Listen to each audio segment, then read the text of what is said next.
affected. Domestic air and domestic Struggles sea travel that we can to and see. from Metro Manila shall be suspended beginning March 15, 2020 and to end on April 14, 2020.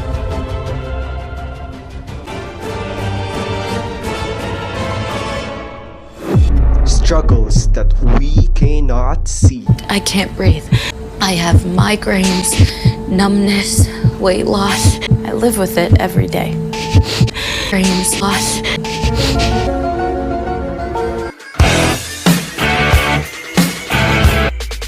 Get ready to unveil and dissect how companies sustain their brands in the market through advertising. Get ready for Construe, probing service advertising concepts amidst COVID-19. Good day, everyone. I am Angelique Laarni M. Gershani, the Miss Independent of Marketing. I'm Desamagat, Curious Taker, Marketista. Hi, I'm Micaela Monte, the Madam of Marketing Management. Hi, I'm Juan Miguel Robles, and I am the blazing researcher of the marketing department. And I am John Cartang Pepe, the decisive marketista, and we are from BSBA MM 22D.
Mental health. The Mental Health Organization states that health is a state of well-being, completely physical, mental, and social, and not merely the absence of disease or infirmity. And also, the World Health Organization states that the mental health is a state of well-being in which every individual realizes his or her own potential and can cope up the normal stress of life. Mental health is also fundamental to individual ability, which affects how we think, we feel, and to act. And there are possibilities for human beings of any age to acquire mental health problems that might affect the mood, behavior, and how one thinks depending on the situation, environment, and coping mechanism. Mostly, it starts with adolescence, and take care of your mental health by getting enough sleep, staying positive, connecting and helping others, getting physically active, finding out the developing coping skills, and others. The mental health in the Philippines is still misunderstood and somehow a taboo topic to talk about because of lack of information. access and awareness with regards to mental health. Most often, people with mental health problems are discriminated. The pandemic, especially the lockdown, resulted impact in everybody's mental health, with citizens getting poorer and poorer mental health status with all worries to themselves. Due to pandemic, there are a lot of businesses that shut down because of pandemic. For example, the shops, the gym, and because many citizens na nawalan ng trabaho and cause stress due to lack of source of income. And there are also a lot of companies that have not shut down, but still it is hard for the employees to travel in transportation because of ang daming mga sasakyan na hindi mo na pinapasada.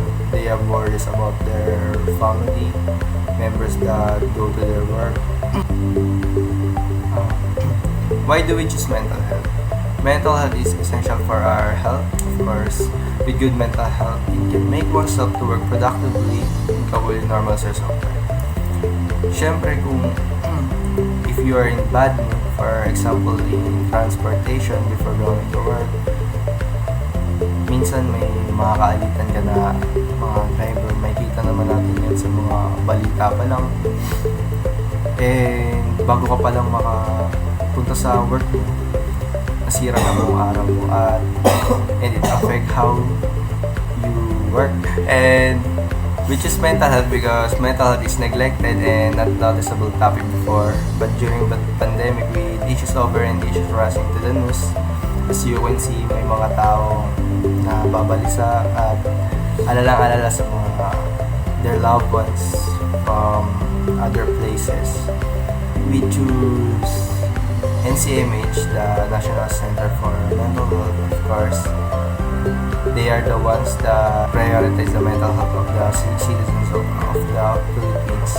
Not only they are open 24/7 with free assistance for individuals who are in risk on committing suicides. Hindi lang ngayon, kahit noon pa man, hindi lang napapansin. And they respond to the people who are in need in mental health assistance. Siyempre, yung mga mag-assist sa'yo is yung mga expert, yung mga psychiatrist, yung mga professional sa ganung usapin. To add, they also help persons to connect with their loved ones, relatives, to give them updates regarding to the condition. Also, we choose NCMH because they have the important role in the society to give for information disseminating, for awareness and respondents, especially today. The National Center for Mental Health, or NCMH, brief background. Through Public Works 3258, the National Mental Health, it was established in 1928. It was originally called Insular Psychopathic Hospital, that was called the National Mental Hospital. And then the Office of the President released a memorandum order, the Memorandum Circular Number 48, in November 12, 1986. That renamed the said facility as the National Center for Mental Health. Under the Department of Health, the NCMH is categorized as Special Research Training Center and Hospital noong January 30, 1987.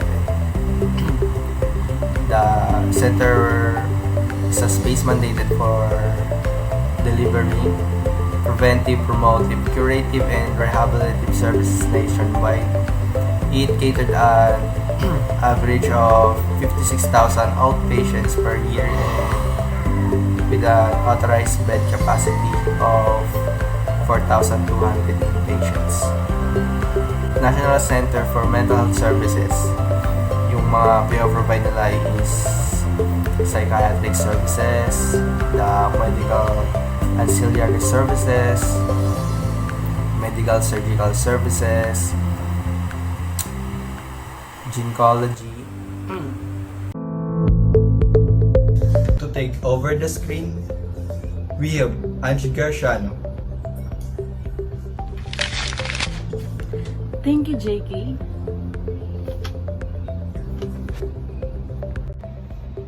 Hi, so now we are going to talk about NCMH digital platform. So, NCMH also uses technology and the internet to connect with their audiences.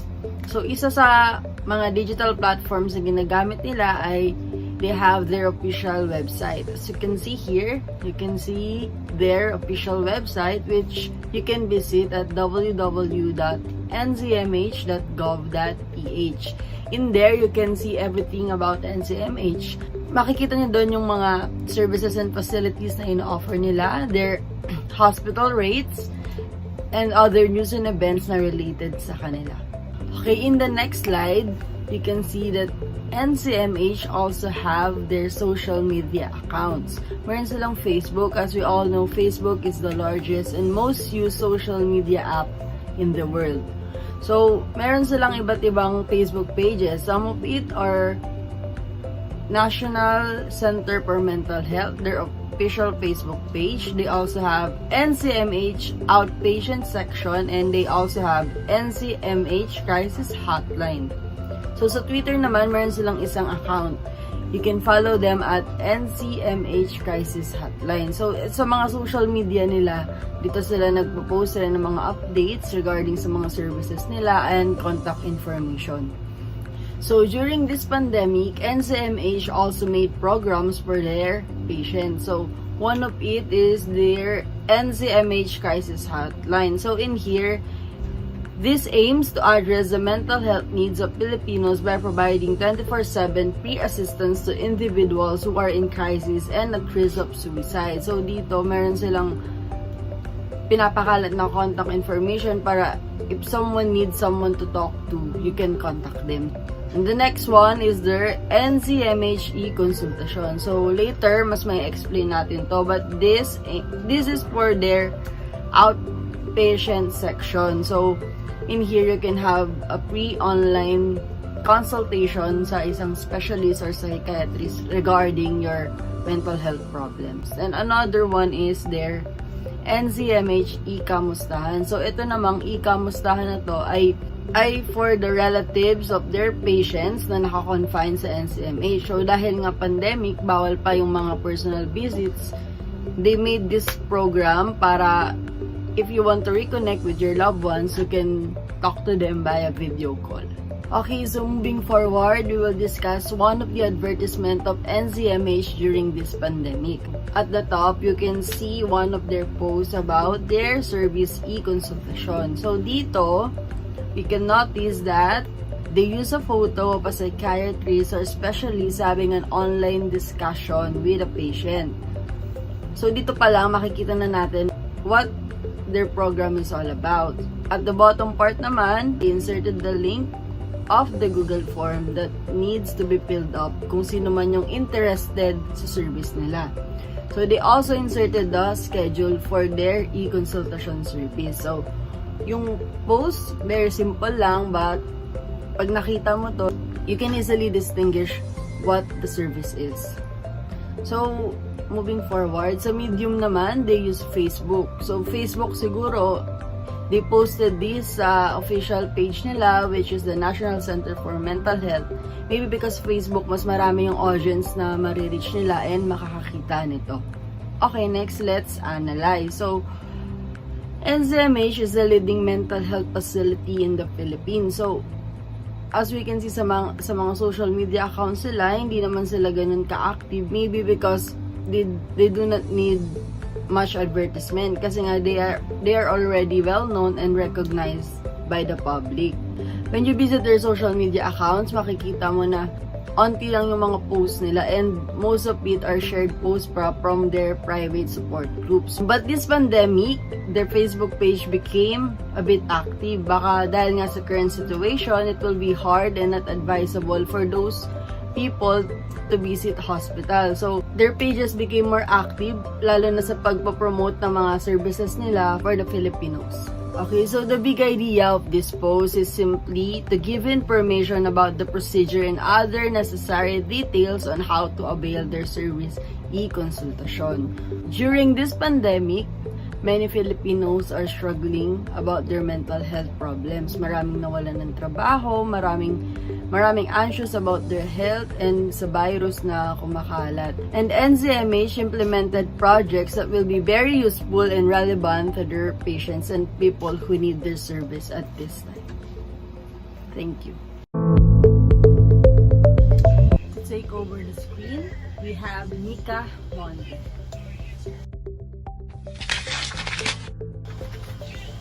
Thank you, Ange. Hi! So for my part, we'll be discussing about the NCMH advertisement before this pandemic. So as you can see on your screen, we have there a 2017 Facebook post from NCMH. Can you see it now? Is it posted na? Okay, so fun fact, you might be wondering bakit ang tagal na. 2017 pa yung nakita naming post, 2020 yung pandemic. Does that mean that they are inactive on social media for 2 years, 2018 and 2019? Well, to answer your question, no. They are in fact very consistent in posting on their Facebook page even before. Lalo ngayon. However, they do not create their own content. They just share announcements, updates, mental health related posts from other Facebook pages that also care and advocate for mental health. Now, the team dug deep to find an ad that was posted and created by NCMH. I'm excited. Are you excited? Good. Of course. Let's start construing. As you can see, the publication material made used a green background color. Did you know that green in mental health symbolizes continual awareness on mental health and fight the stigma that it often associates? So the green there displays their battle cry to give awareness and to help those who are struggling with their own mental health. Next is the characters. We can also note that the publication material made use of animated characters to symbolize the patients that are acquiring their service. We can assume here that it is used to show that mental health problems has no specific face, it has no specific gender, it has no specific age, and it can occur in everyone at any social status. Pwedeng sa akin, pwedeng sa'yo, pwedeng sa kanya, pwedeng sa kakilala mo. Anyone. Everyone at all. For the guide numbers, the ones on the left side of your screen, the 1, 2, 3, and 4, can you see it? Okay, so, well, it is used to properly indicate that these said patients must follow these steps in order to be accommodated because we have to note that they are new to this. Remember, it is published intentionally for the first and second time patient consultation experiences. Moving on, at the topmost part of the screen, it clearly states what the ad is about. Mga hakbang sa una at pangalawang pagpapakonsulta for the viewers to know if it has something to do with them or if they can just skip the post. And at the bottom part, it showed the time and days that the service may be availed. Moving on with the text is readable and is on different font sizes. The bigger the font size, the heavier the emphasis, while the smaller the font size otherwise. Lastly, the language used in this material is in Filipino for the Filipinos, me and you. to easily understand what NCMH wants to convey. For the medium, among all their social media accounts and websites, this ad is published and shared on the main Facebook account, the National Center for Mental Health. It makes sense because looking back 2017, mental health is somehow a not widely talked about topic. And 2017 back then is also a year where we all use Facebook to connect and communicate. So it's a pretty good way to spread awareness and news regarding this. To further analyze, National Center for Mental Health, a well-established service provider with regards to mental health in the Philippines, coped up with the ever-changing trend in technology and environment. They were able to start bringing awareness on mental health, an ongoing progress in coming out of being a taboo topic now, back in 2017. Although they are not that active in creating their contents, they use their platform to share informative information with regards to mental health from pages that was run and administered by active individuals and groups. We can conclude that NCMH did very well in providing services on a physical consultation and lacks manpower in running an online transaction way back 2017. But it is now a step further with the matter in the present times, especially now na may pandemic pa lumabas. So they have to do everything online, almost everything online. And lastly, the big idea.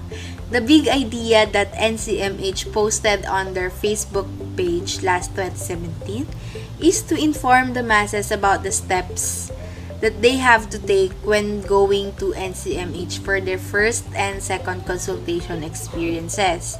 The big idea is to gain awareness on how the first two consultations take place and the steps that they have to go through to accomplish this. Next slide, the conclusion. We therefore conclude that as more people increase their social media usage in these difficult times, they also seem to be more willing to engage with social media advertisements. Even before this pandemic happened, businesses and organizations are already using social media as a platform for their brand and product awareness. Making social media platforms a good idea, especially in bringing awareness about a business existence. Due to COVID-19, Filipinos are now more accepting and recognizing, fighting the stigma, bringing awareness, and using social media platforms to support those people who suffer from mental illnesses. Everyone suddenly just becomes so mindful in keeping their own mental health as well as other people's mental health healthy, which is a good thing, diba? At least now we care to each other. I care for you, you care for me. Anyways, that would be all in construing a pandemic essential mental health under the National Center for Mental Health. I hope you learned something from us today. Remember, a healthy mind is a healthy body. Productive day ahead. You are still here with us on Construe, proving service advertising concepts amidst COVID-19. And for our next topic, roll VTR.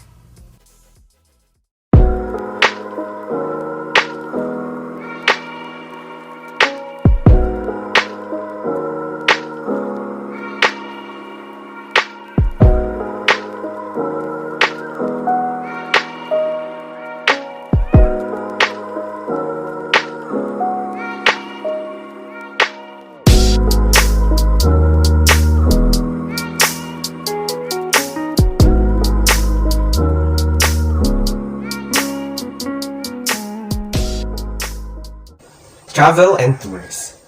Traveling o pagpunta sa ibang lugar, paglalakbay, ano pa man ang tawag dito, ito ay isang mahalagang parte ng ating buhay upang mas makilala natin ang ating sarili. Sa paraan ito ay tayo ay nagbibigay hakbang para makilala ang isang tao, ang isang bansa. At para sa nakararami, traveling is a very crucial part of life.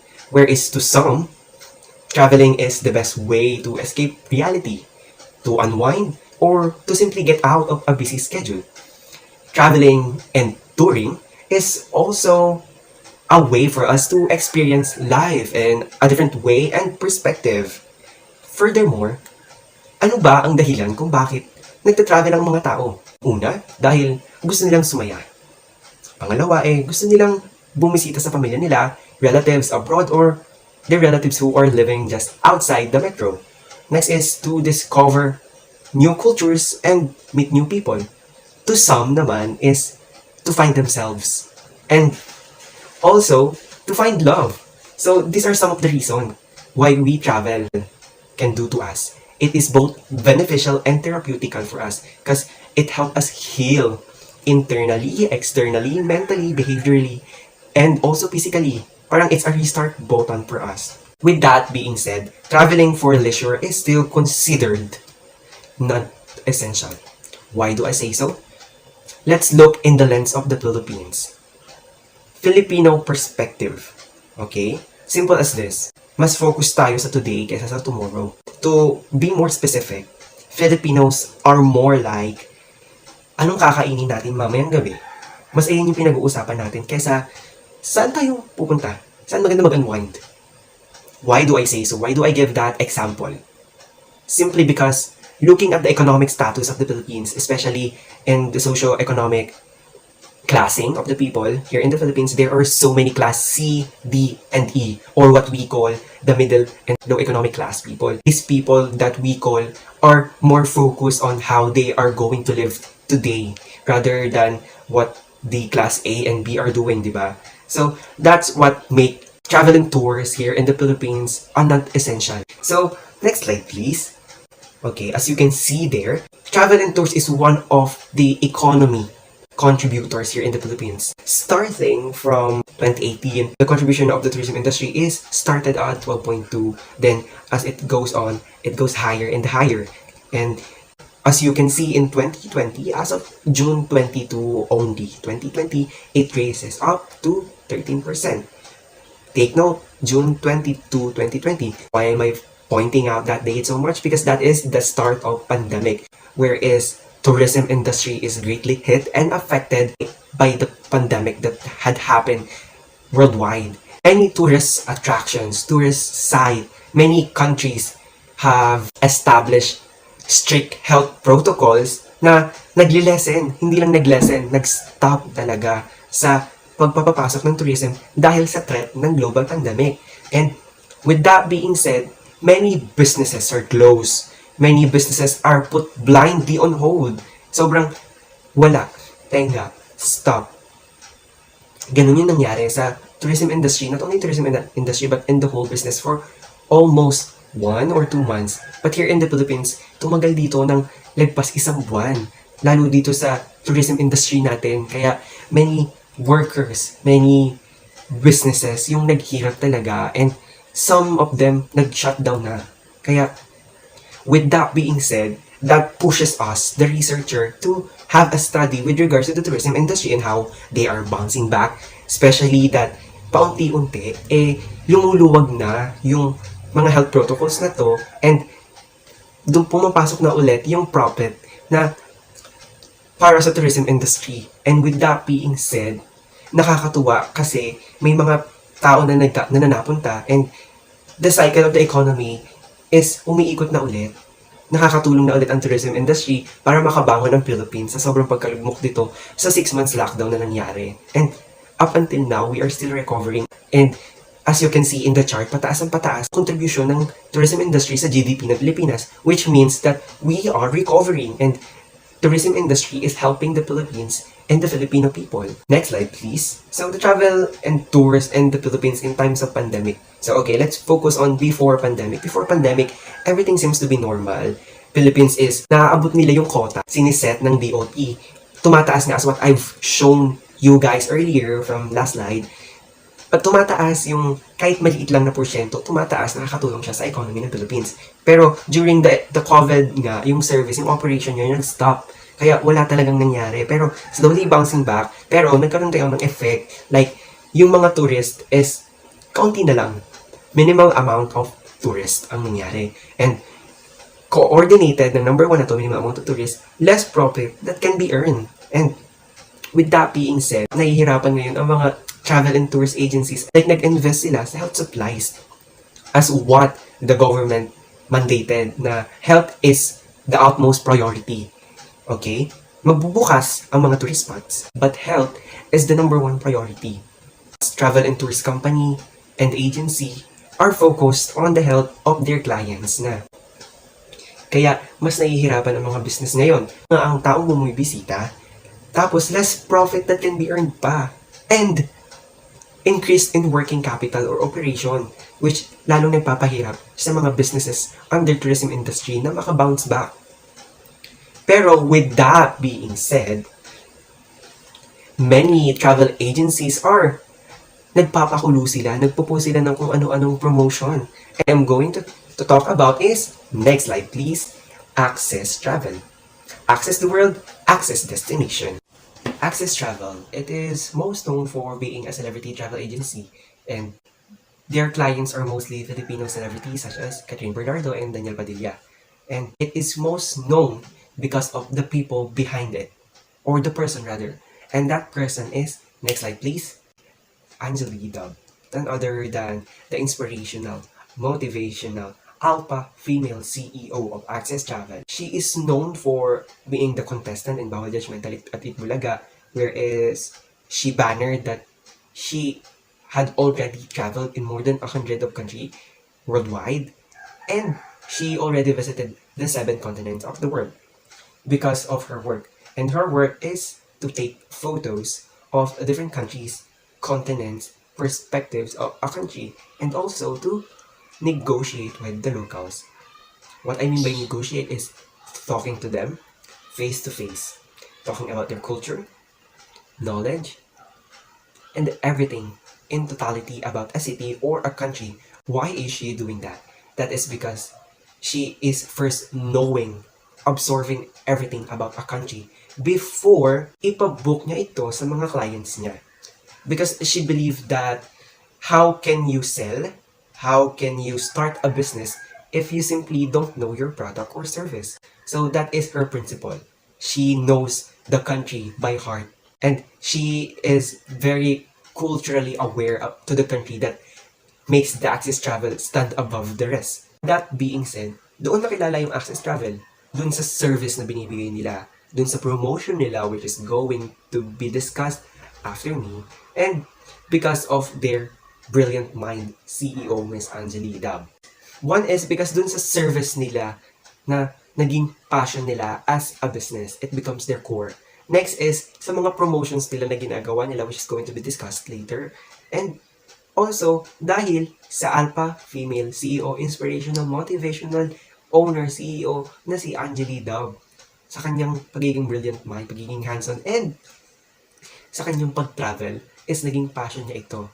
And dahil sa passion na to, yung apoy dito sa puso niya is, it gave birth to Access Travel, its principles, and the business in totality. Are you interested to Miss Angelina and also to the Access Travel? You can read the information more about Angelina and the business in our paper starting from page 4 to page 13. Soft copies will be sent to our group chat Advertising GC. To further explain this topic, I would like to call on Mr. John Carl Tampepe to take over the screen now. John Carl.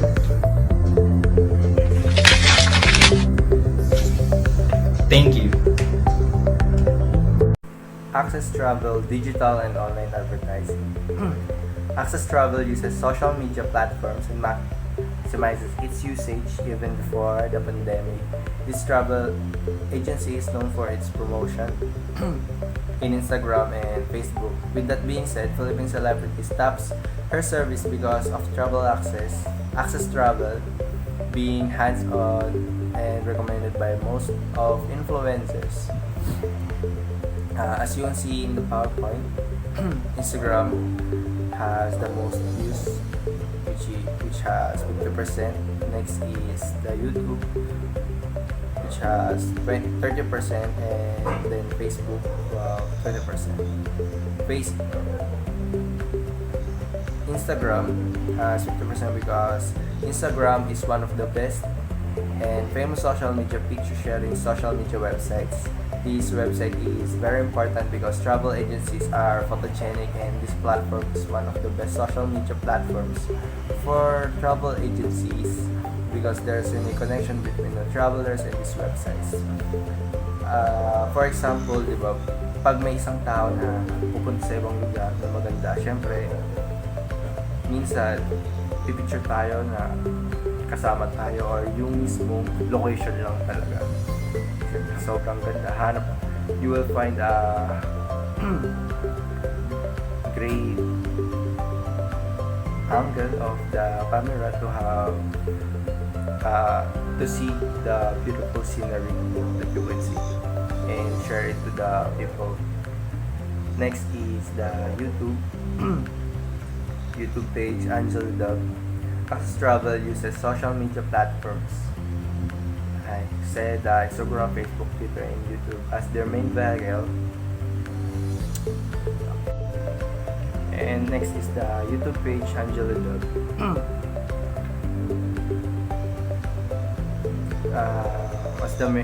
They use social media platforms to their use as their main vehicle to increase the agency marketability. Instagram is where the agency mostly advertises their promotion.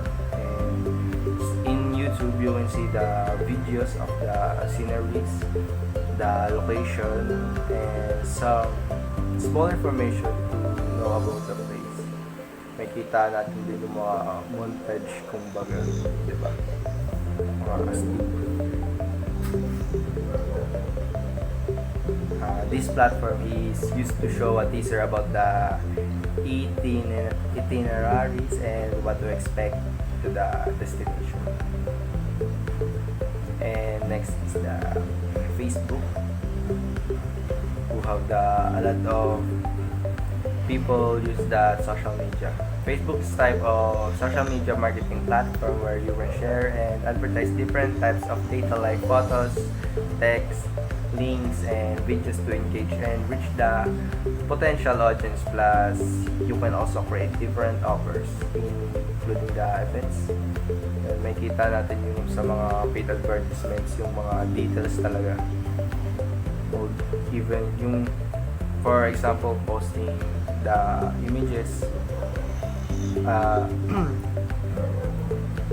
for example, to their advertisements na pinapakita dun yung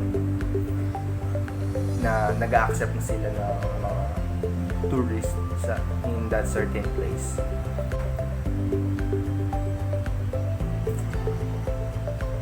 Of course, before traveling, may mga dapat na sundin. Nag-guide naman. And next is the site LinkedIn. LinkedIn is a professional social media platform where people create professional profiles and pages for their companies. So, LinkedIn platform is best for travel agencies to publish and advertise their content on this platform to get potential customers to their travel agencies. And Travel Access also have a website, the www.travelwithaccess.com. Access Travel also catered to customers and prospects through their own website. It is where all the information needed from the background of the agencies and satisfied clients' reviews. And dun sa website, may kita yung appointment and the reservation sa lugar for future travels.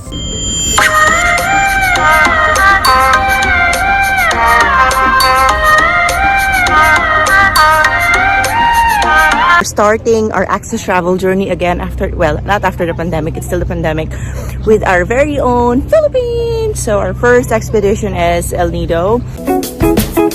Today is a very exciting activity because it's also my first time to do it. Tree planting!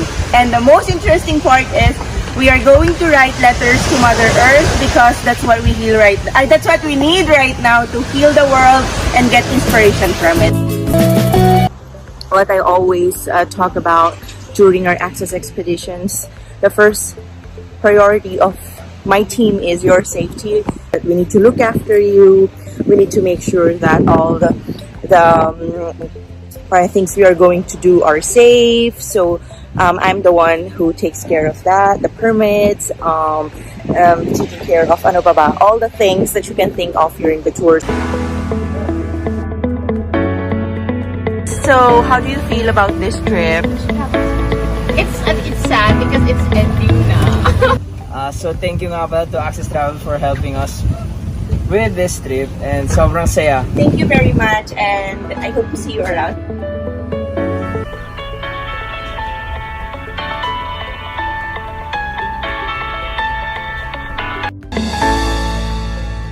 The advertising campaigns of Access Travel during this pandemic.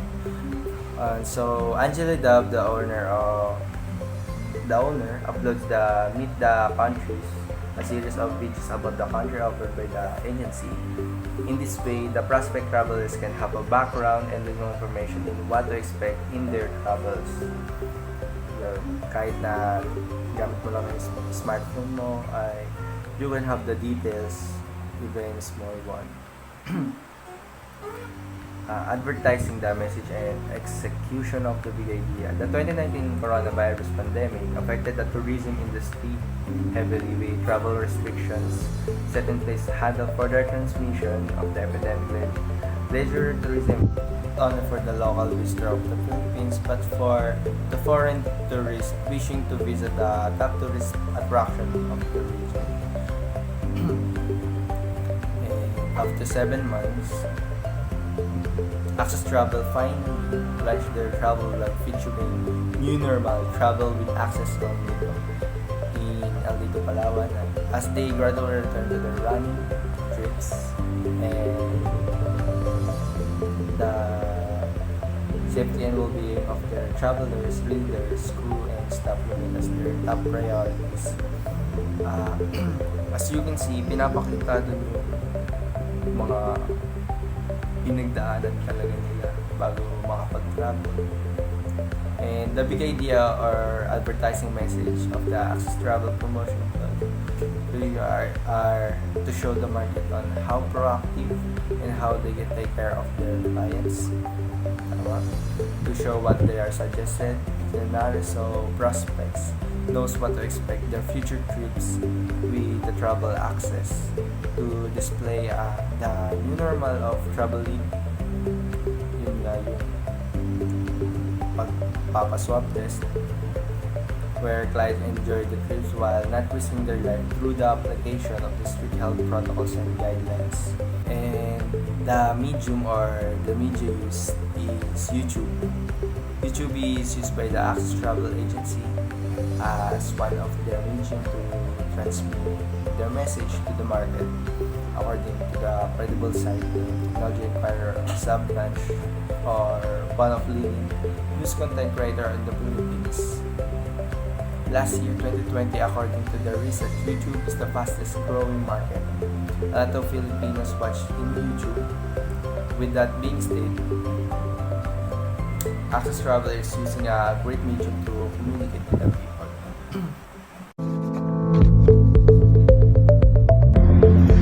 May I call in Desa to further discuss the topic?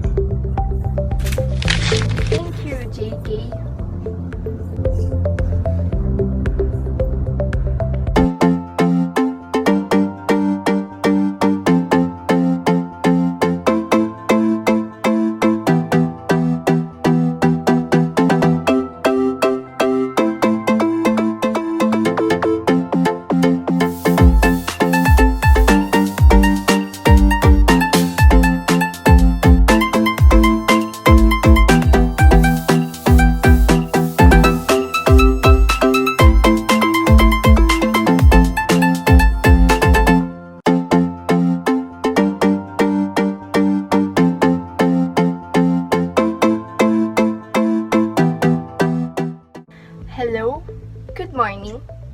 So now we will talk about the advertising campaigns of Access Travel before the pandemic. Instagram is the agency's most used platforms. Access Travel's Instagram feed and stories are pleasing to the eyes and well coordinated with other posts. As we can see from the advertisement shown earlier, they use dynamic ads which provided tour headlines, gave prices, showed destination, images, mentioned discounts, and had a call to action to showcase their tours to interested travelers with destination and activities perfectly curated by Access Travel team. You can see the sights, dive into culture, and make new friends along the way. Perfecto para sa mga solo and perfecto sa solong katulad mo. Perfect din siya sa couple or small group travelers looking to meet like-minded people.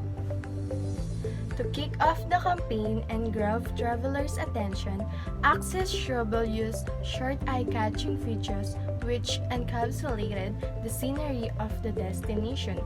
And also, makakita natin dun sa short clip ng advertisement na merong exposure dun yung Katniel, which is naging isa sa mga client nila. Now, let's start construing. For the advertising message, social media posts such as aesthetically scenic photos and videos, celebrities, and influencer promotions is what sets the agency apart. As we can see on the screen, photos showing diverse color and eye-catching angles display the country's unique culture. Celebrity posts tagging the agency opened a lot of doors for them, benefiting the Access Travel, and it became a way for them to increase the agency's marketability. As I have mentioned earlier, one of their clients is Katniel, Katrin Bernardo, and Daniel Padilla.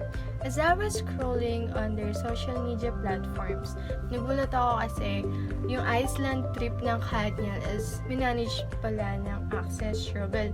And naging way din to para ma-increase yung marketability ng Access Travel kasi nag-post sila ng mga videos and photos sa kanilang Instagram accounts and YouTube accounts. Maraming nag-comments, nag-views ng mga post na ito. And because of this, mas maraming naging clients ang Access Travel. And I am a Katniel fan. And in the future, gusto ko din ma-experience na maging isang client ng Access Travel because of Katniel. And next is for the unique branding. Their posts always start with a written word, meet the country. That is a great way to create an introduction to the prospect clients. And for the medium. Among all their social media accounts, Instagram is the agency's most used platform. And this platform, they received the title of being the celebrity travel agency. Most of their clients were celebrities who patronized their service for being hands-on on their trips and providing great itineraries. Access Travel display a series of photos and videos on their account, showing how amusing and exciting it is to travel in other countries. Ang Access Travel ay mayroong 261 followers sa kanilang Instagram account. If you are in doubt the beauty of the word, Access Travel feed on Instagram will remind you why you shouldn't. To further analyze, Access Travel is a well-established agency with their foundation of passion to travel and to give compassionate service to their clients and prospects. The agency doing well before and during the COVID pandemic when it comes to advertising and marketing through the internet. Almost every day din silang nagpo-post sa kanilang social media sites. Although travel is not a necessity in the Philippines, their goal is for the market to access the word and to contribute into tourism and the industry as well. In comparison with Access Travel before and during COVID advertisements, travel restrictions during pandemic is the only situation that stopped the agency on continuing their service. Siyempre, nagkaroon tayo ng mga travel ban, kaya na-stop din yung kanilang service. But after 7 months of being locked down, paunti-unti na din nag-start ang access travel. The agency's position and the market had made them decided to push forward with their services and continue of advertise online.